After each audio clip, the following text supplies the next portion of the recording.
Facebook page কিভাবে delete করবেন আজকের এই ভিডিওতে আমি আপনাদেরকে দেখাবো। অনেকে আছেন ৩টা ৪টা ফেসবুক পেজ খুলে নিয়েছেন কিন্তু আপনারা সেই পেজে কাজ করেন না।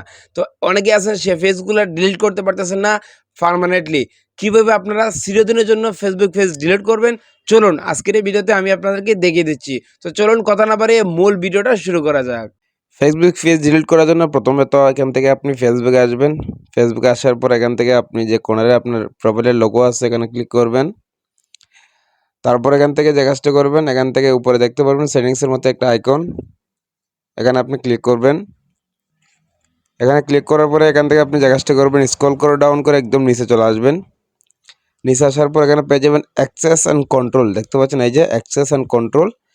সো আপনি এখানে ক্লিক করে দেবেন।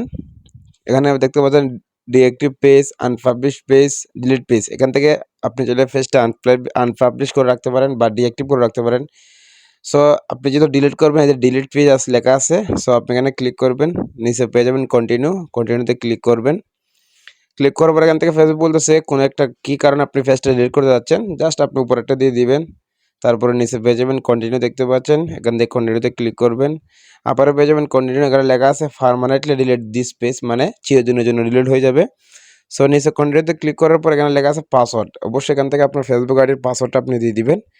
সেখান থেকে আমি ফেসবুক আইডির পাসওয়ার্ডটা দিয়ে দিচ্ছি।